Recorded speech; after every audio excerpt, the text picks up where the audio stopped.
Okay. In order for you to approach this graph, a different twist. Complicated? No. It's not. If you've understood everything I said, you'll be good here. But what you're going to do, ladies and gentlemen, is pay attention to what I'm saying. And only after I give you the priority, then on your own time, you're going to move through another pointer. You'll see what I'm talking about. So stick with me very, very closely.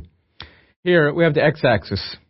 The x-axis represents plasma osmolarity. The reason that I'm emphasizing plasma is because as students talk about osmolarity, and the boards and the wards, everyone expects you to be alert at all times. And so therefore, whatever that comes out of your mouth must represent or reflect what you're actually thinking, right? So that osmolarity, two major compartments, urine, plasma, urine, plasma, urine, plasma. You always pay attention to the adjective of that osmolarity. Here it is plasma. Are we clear? With the plasma osmolarity, let's say that we're approximately at 280. That green line in the middle that you see there then represents your normal ADH release. Once again, you tell me, who's the most important regulator of your plasma osmolarity? Is it ADH or aldosterone? Good, it's ADH.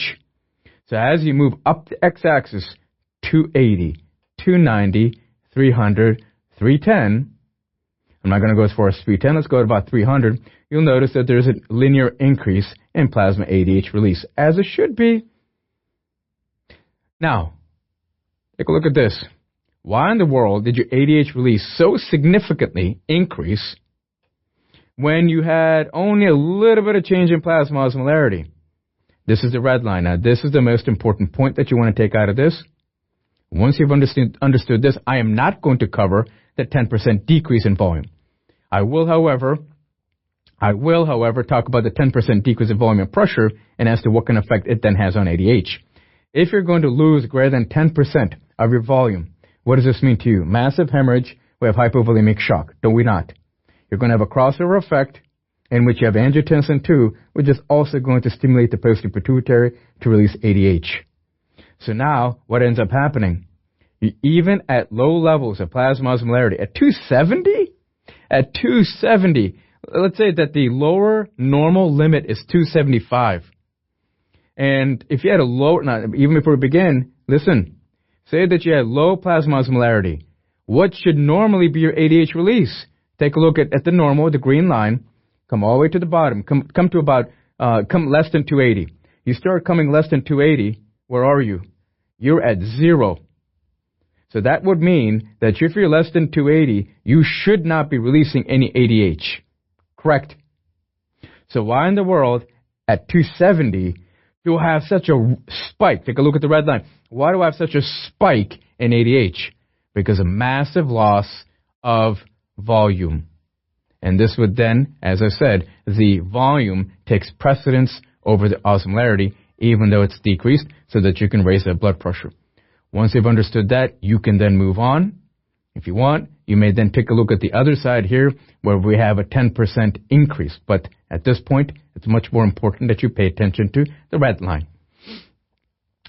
Significant. The hypothalamic osmostat is reset by large changes in volume. By large change, we mean greater than 10%. For example, hypovolemia. A given plasma osmolarity, let's say at 270, will result in a much higher ADH. Take a look at 270. Let's say about 275 right there. Move up the y-axis. You see that in the red line? That's because in massive hemorrhage, ADH is in there. ADH is absolutely increased so that it can restore the blood pressure. ADH levels will be titrated to achieve a lower plasma osmolarity, and that will actually be the goal to replenish your blood pressure. A lot of information there. Good stuff. Detailed. Just enough where you can get every question right.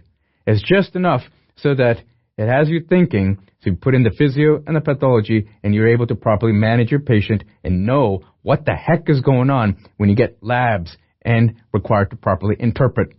Let us now move on.